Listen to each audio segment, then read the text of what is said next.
The article we were assigned this week was very interesting to me. Although I have always known that being a white person, you have certain privileges, and I have always assumed that I knew what those privileges were. Going down the list of privileges was a different story, as I could identify to the fact that, yeah, being a Latino woman, these things, so most of these things will not apply to me, obviously. One of the things that caught my eye was the IRS audit, was the information, what was said about if you're getting pulled up by a traffic cop, and also IRS audits, because I was once audited by the IRS, and not long ago I had a conversation with one of my bosses who happens to be a white female lawyer, and we spoke about this.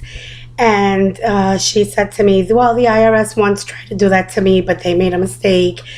And, she was talking about thousands and thousands and thousands of dollars, as opposed to what I was being audited for, which was, excuse me, some discrepancy with my student loans and what was claimed and what was not.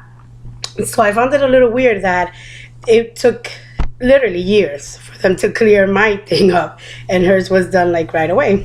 So I guess that was white privilege also. That was her white privilege, as opposed to me having any privilege at all.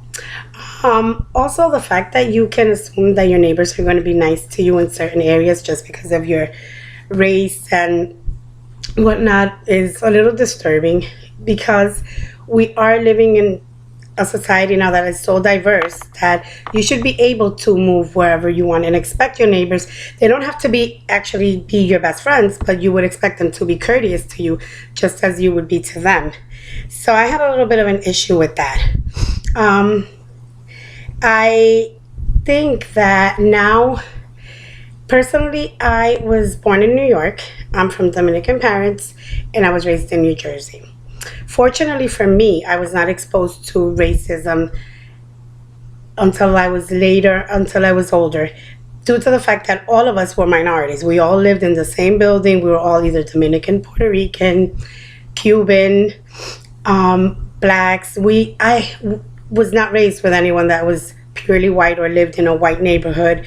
So when I came to Florida, it was a bit shocking to see how things were, and how there was times that I have felt here where, yeah, I am being followed around the store, yeah, I am being asked questions. And not long ago, one of my good friends, who happens to be a social worker, went into a Kate Spade store in Ellington.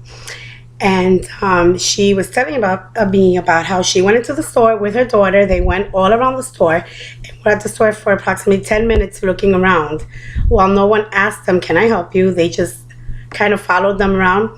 She saw two white older ladies come into the store. They were immediately approached and asked if they could be helped and whatnot. Being the social worker that my friend is, she actually had gone to the store and bought something else and went back into that store and made sure to tell the salesperson that they did lose a sale and that she was very capable of purchasing anything that she wanted in the store.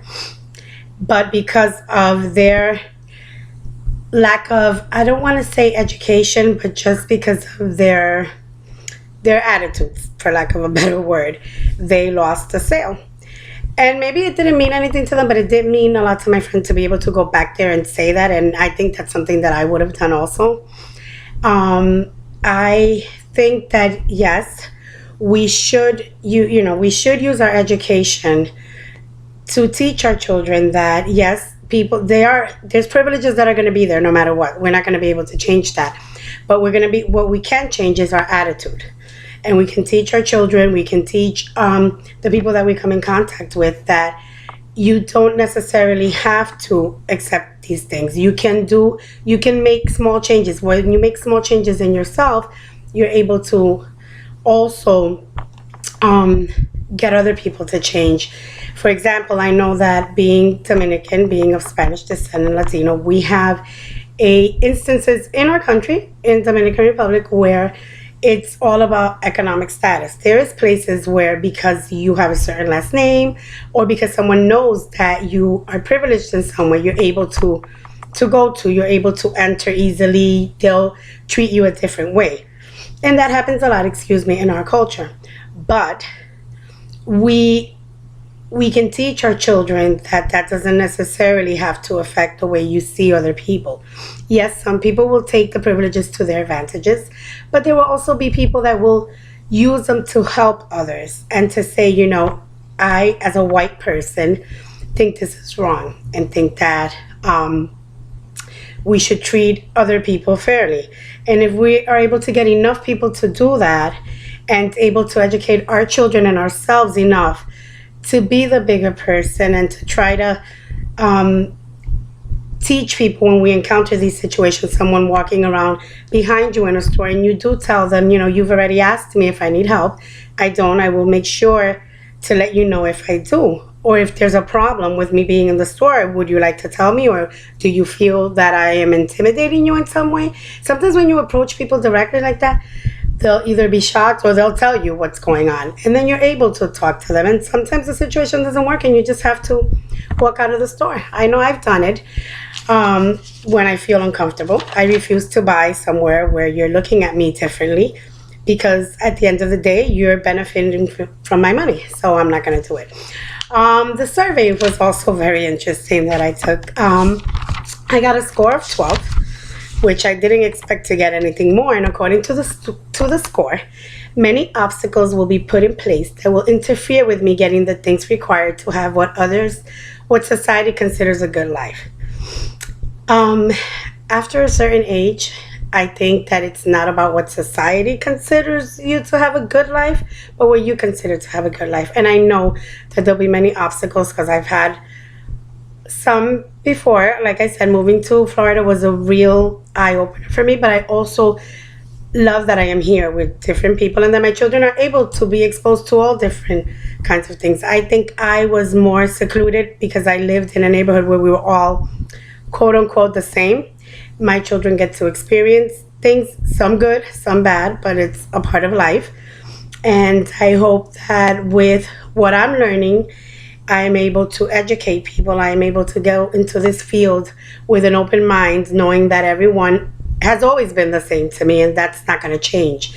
And I wanna also enforce that in my children. I want them to know that yes, there are going to be obstacles, but you will be able to work around them, work through them, and you need to persevere. Some things are never going to change, as we've seen with all the events that are going on with the cops. And, we have many young black men that are now, again, fearful of people that are supposed to protect us. That's not always the case. It's not everyone. So we need to make sure that we are all trying to work within our society to get everyone on the same page. Because I think if we do it together, then it's better than against each other. It's not easy. Like I said, I've experienced it here in Florida at an older age, and I think that has helped me. And what I've learned and what I'm still learning is going to also help me to be a better social worker and be able to work not only with individuals, but with my community as a whole. Thank you.